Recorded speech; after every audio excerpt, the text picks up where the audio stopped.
नमस्कार. मराठी तंत्रशक्ती यूट्यूब चॅनलमध्ये सर्वांचं स्वागत आहे. जर तुम्ही परकाया प्रवेशबद्दल जाणून घेण्यामध्ये इच्छुक असाल, जर तुम्हाला माहिती पाहिजे असेल की खरंच परकाया प्रवेश होऊ शकतो का, खरंच आपल्या शरीरातील आत्मा काढून दुसऱ्याच्या शरीरामध्ये आपण प्रवेश करू शकतो का, आणि खरंच परकाया प्रवेश नावाची कुठली विद्या आहे का, आणि जर असेल तर कशा पद्धतीने ती शिकता येते किंवा शिकणं शक्य आहे किंवा नाही, या सर्व प्रश्नांची जर तुम्हाला उत्तर पाहिजे असतील, ह्याच्यातलं खरं काय आणि खोटं काय हे जर माहिती करून घ्यायचं असेल तर हा व्हिडिओ शेवटपर्यंत नक्की पहा. त्याचप्रमाणे आमच्या चॅनलला सबस्क्राईब करा, व्हिडिओला लाईक करा आणि जास्तीत जास्त लोकांपर्यंत हा व्हिडिओ पोहोचवण्याचा प्रयत्न करा आणि चॅनल देखील पोहोचवण्याचा प्रयत्न करा. तर व्हिडिओला सुरू करूया. तर परकाया प्रवेश म्हणजेच अगदी स्पष्ट भाषेत बोलायचं झालं तर एका माणसाचा आपला आत्मा काढून एखाद्या मृत शरीरामध्ये प्रवेश करणे याला परकाया प्रवेश असं म्हणतात. खरंच असं करता येतं का? खरंच अशा काही विद्या आहेत का? तर परकाया प्रवेशबद्दल आपण हजारो वर्षे आत्तापर्यंत ऐकत आलेलो आहोत. हा बाब खूप साऱ्या लोकांनी ह्याच्यावरती आपल्याला विविध प्रकारे माहिती देण्याचा प्रयत्न केलेला आहे. विविध प्रकारचे धर्मग्रंथ असतील, विविध प्रकारचे जे साधना मार्ग असतील, या सर्व साधना मार्गांनी परकाया प्रवेश ही सिद्धी सांगितलेली आहे. तर परकाया प्रवेशबद्दल थोडीशी माहिती इथे आपण समजून घेऊया. तर परकाया प्रवेश याचा जर विचार केला तर आत्तापर्यंतचा जगातला सगळ्यात मोठा परकाया प्रवेश कुणी केला होता तर तो आपल्या आद्य गुरु शंकराचार्यांनी केला होता. शंकराचार्यांच्या चरित्रामध्ये अशा प्रकारचं वर्णन आहे की जेव्हा ते वेगवेगळ्या लोकांना वादामध्ये जिंकत होते तेव्हा एकदा एके ठिकाणी त्यांना काही विशिष्ट प्रकारचे प्रश्न विचारले होते. ज्या प्रश्नांची उत्तरं त्यांना संन्यास धर्माला अनुसरून देता येणार नव्हती. ते काही प्रश्न असे होते की संन्यासी माणूस त्या प्रश्नांची उत्तरं देखील देऊ शकत नाही आणि त्याचा अनुभवही घेऊ शकत नाही. मग अशा वेळेस आता काय करायचं असा शंकराचार्यांना प्रश्न पडला.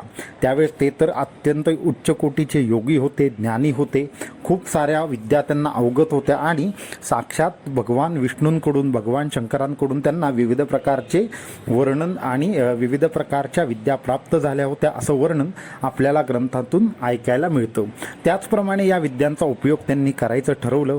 त्यांनी काय केलं, ते एके निर्जन ठिकाणी गेले, आपल्या शरीरामधून आत्मा बाहेर काढला आणि जवळच एक राजा मृत पावलेला आहे असं त्यांना कळलं होतं. तर आपल्या सर्व जे आजूबाजूचे लोक होते त्यांना त्यांचं शरीर एकदम गुप्तपणे ठेवायला सांगितलं आणि त्यांनी परकाया प्रवेश केला. परकाया प्रवेश करून त्यांनी त्या राजाच्या शरीरामध्ये प्रवेश केला. त्या सर्व गोष्टी जाणून घेतल्या ज्या त्यांना प्रश्न विचारला होता आणि त्याच्यानंतर सर्व कार्य त्यांचं व्यवस्थित झाल्यानंतर ते त्या शरीरातून बाहेर पडले आणि ते आपल्या शरीरामध्ये परत आले. त्या राजाची जी राणी होती तिनं ओळखलं पण होतं की हा कोणीतरी योगी आहे ज्याने मृत राजाच्या शरीरामध्ये प्रवेश केलेला आहे. तिने भारतभर लोकांना शोधायला पाठवलं परंतु काही उपयोग नाही झाला, कारण की शंकराचार्य अतिशय चतुर होते. साक्षात शंकरांचे अवतार म्हणूनच त्यांना शंकर आचार्य असं म्हटलं गेलं आणि त्यांनीच आपल्या हिंदू धर्माची आणि आपल्या जगद्गुरू ह्या पदाची स्थापना केली आणि पुढे खूप मोठं धर्मकार्य केलं. तर अशा जर महात्म्याच्या चरित्रामध्ये जर त्यांनी परकाया प्रवेश हे जर वर्णन केलेलं आहे, त्याचे हजारो लोक त्यावेळेस साक्षीदार जर झाले असतील तर ह्या गोष्टीला आपल्याला नाकारता कसं येईल? त्याचप्रमाणे पातंजली योगसारख्या महान ग्रंथामध्ये सुद्धा परकाया प्रवेशबद्दल सूक्ष्म रूपाने दिलेलं आहे. असे अनेक उदाहरणं आहेत, असे अनेक ग्रंथ आहेत, अशा अनेक विद्या आहेत ज्यांच्यामध्ये परकाया प्रवेशबद्दल आधीपासूनच माहिती आपल्याकडे उपलब्ध आहे. जर हे सर्व गोष्टी जर माहिती उपलब्ध असेल, विवेकानंदांनी सुद्धा या विद्येबद्दल काही ठिकाणी अस्पष्ट असा उल्लेख केलेला आहे. जर एवढ्या सगळ्या गोष्टी जर अस्तित्वात असतील तर परकाया प्रवेशला नाकारणं योग्य होणार नाही. याचा अर्थ ही विद्या कुठे ना कुठेतरी अस्तित्वात असली पाहिजे. आता मी काही ठिकाणी परकाया प्रवेश स्वतः पाहिलेला आहे, काही प्रकारचे अनुभव आहेत, ज्या परंपरेतून मी येतो त्या ठिकाणी हे सर्वच्या सर्व गोष्टी सांगितल्या गेलेल्या आहेत. एवढंच कशाला, जर परमहंस परिव्राजकाचार्य श्रीमद वासुदेवानंद सरस्वती स्वामी महाराज यांचं जर तुम्ही चरित्र वाचलेलं असेल तर त्या चरित्रात देखील त्यांनी परकाया प्रवेशासाठी कोणत्या प्रकारे विधी करावा, काय करावा, आसन कसं असावं, मंत्र कसा असावा, याच्यात यातले काही सांकेतिक उल्लेख त्यांच्या चरित्रामध्ये आलेले आहेत. जे कोण जाणकार असतील त्यांनी त्यांचं चरित्र जरूर वाचावं. तेव्हा परमहंस परिव्राजकाचार्य श्रीमद वासुदेवानंद सरस्वती स्वामी महाराज हे दत्तावतारी पुरुष, परंतु यांच्या पण चरित्रामध्ये परकाया प्रवेशाचा उल्लेख येतो. याचा अर्थ परकाया प्रवेश ही काहीतरी विद्या अस्तित्वात आहे एवढं मान्य करण्याला हरकत नाही. आता प्रश्न राहतो की परकाया प्रवेश खरंच शक्य आहे का नाही आणि खरं आहे का खोटं आहे. तर मी तुम्हाला एकदम स्पष्ट सांगू इच्छितो, हो, परकाया प्रवेश एक सत्य आहे, त्याला आपण कधीही अमान्य करू शकत नाही. मी सुद्धा काही गोष्टी पाहिलेल्या आहेत आणि काही प्रमाणामध्ये गोष्टींचा अनुभव मला देखील आहे. आता माझ्या अनुभवांबद्दल आपण पुढे कुठल्या तरी व्हिडिओमध्ये पाहूया. आता मी परकाया प्रवेशचा नक्की कुठल्या प्रकारे सिक्वेन्स असतो, काय असतं काय नाही हे सांगण्याचा थोडा प्रयत्न करेन. तर परकाया प्रवेशमध्ये सगळ्यात महत्त्वाच्या 3 गोष्टी आहेत. सगळ्यात महत्त्वाची गोष्ट म्हणजे आपल्या शरीरातून आपलं सूक्ष्मदेह बाहेर काढणे. आता तुम्हाला जर माहिती असेल तर मी तुम्हाला थोडंसं सांगू इच्छितो की आपलं जे शरीर आहे ते 5 तत्वांपासून बनलेलं आहे, त्याचप्रमाणे 5 कोशांपासून देखील बनलेलं आहे. तर हे जे पंचकोश आहेत, हे पंचकोश हे शरीरामधून बाहेर काढता येतात. त्याच्यामध्ये मनोमय कोश आहे, आनंदमय कोश आहे, विज्ञानमय कोश आहे. हा जो आपला जो देह आहे बाहेर दिसतो आहे तो पण एक प्रकारचा कोश आहे आणि ह्या सर्व कोशांच्या आतमध्ये आपला आत्मा बसलेला आहे. आता केन आणि कठ उपनिषदामध्ये यांचं एकदम विस्तृत वर्णन आलेलं आहे. जर तुम्ही केन आणि कठ उपनिषद ह्याचा अभ्यास केला असेल तर तुम्हाला यांचे पुरावे मिळू शकतील की कुठले कुठले आपले कोश आहेत आणि ते कुठे कुठे वसलेले आहेत आपल्या शरीरामध्ये, हे केन आणि कठ उपनिषदांनी सांगितलेलं आहे. आणि उपनिषदही अत्यंत सत्यप्रमाणे मानली जातात साधना मार्गासाठी.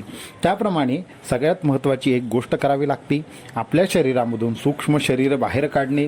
ही पहिली क्रिया ही आपल्याला ज्या विद्या आत्मसात करायची आहे त्या विद्येसाठी सगळ्यात महत्त्वाची आणि पहिली गोष्ट काय करायला लागते, आपल्याला आपले सूक्ष्म शरीर बाहेर काढावे लागते. आता हे सूक्ष्म शरीर बाहेर काढण्यासाठी ध्यानाचा अभ्यास करावा लागतो. प्राणायामाच्या माध्यमातून करता येतं, मंत्राच्या माध्यमातून करता येतं आणि त्याचप्रमाणे काही प्रमाणात गुरुकृपेच्या माध्यमातून देखील करता येतं. तर परकाया प्रवेशासाठी सगळ्यात महत्त्वाची पायरी अशी आहे की ध्यानाद्वारे आपल्या शरीरातून सूक्ष्म शरीर बाहेर काढणे ही अत्यंत सायंटिफिक गोष्ट आहे. ॲस्ट्रो बॉडी ट्रॅव्हलिंग असं जर तुम्ही सर्च केलं तर ह्याच्याबद्दल तुम्हाला खूप सारी माहिती मिळेल. त्याचप्रमाणे आमच्या हिंदी तंत्रशक्ती यूट्यूब चॅनलवरती सुद्धा तुम्हाला या संदर्भातले व्हिडिओज नक्कीच पाहायला मिळतील. तर सगळ्यात पहिले काय करायला लागेल, तुम्हाला तुमचं सूक्ष्म शरीर बाहेर काढणं ही तुमची पहिली पायरी आहे. ती पायरी जमण्यासाठी तुम्हाला प्राणायाम, योगाभ्यास आणि वेगवेगळ्या प्रकारे मंत्रजाप या 3 गोष्टींचा उपयोग होतो. एकदा का ते शरीर बाहेर काढलं तरी लगेच आपल्याला शरीर बाहेर आल्या आल्या सर्व गोष्टी दिसतात का? नाहीत.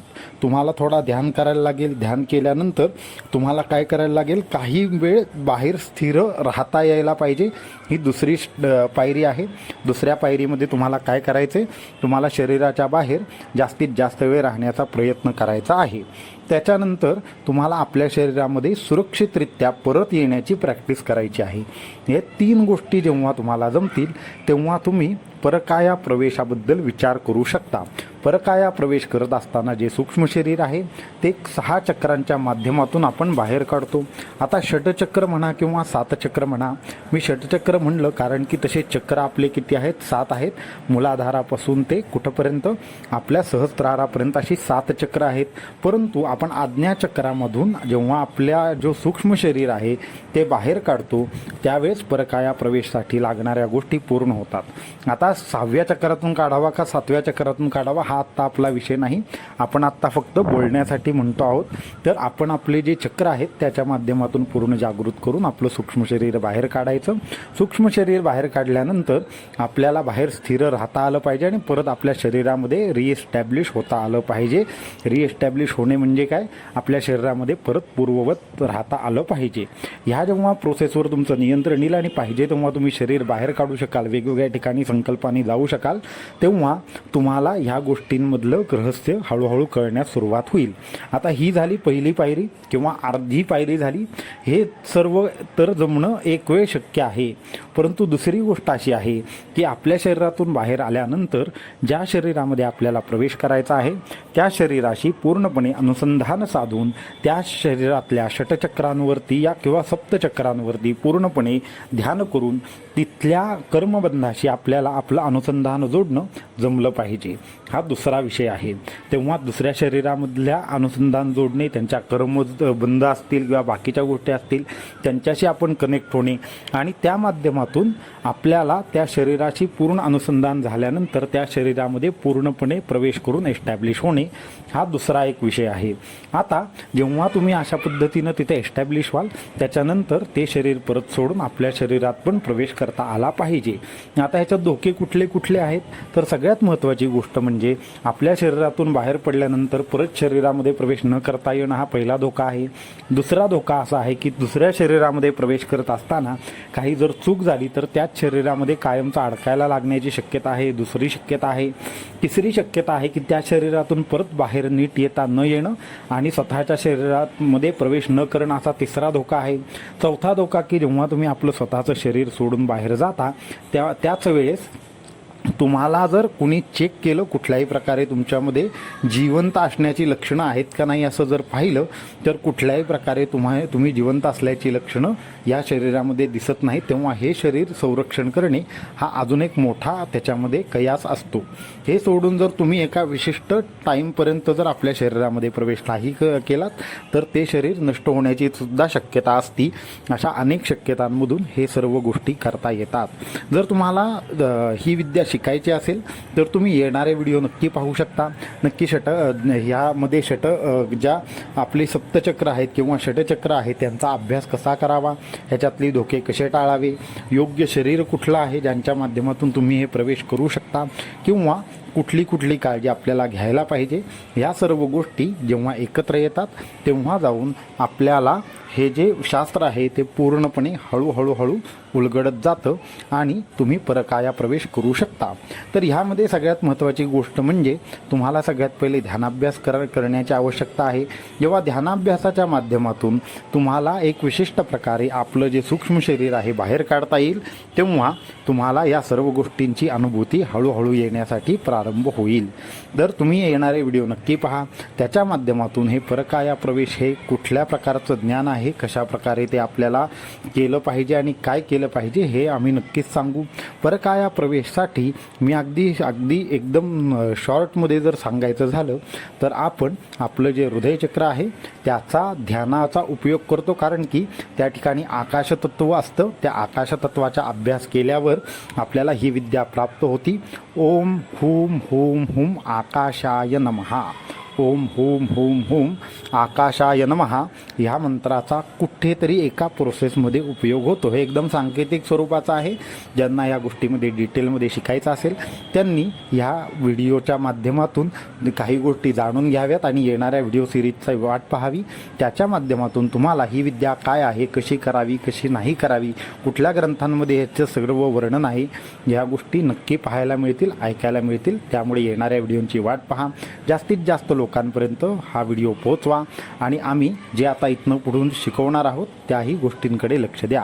तर आजच्या व्हिडिओमध्ये एवढंच. येणाऱ्या व्हिडिओमध्ये अजून काही गोष्टी आपणाशी आपल्याबरोबर शेअर करण्यात येतील. अवधूत चिंतन श्री गुरुदेव दत्त.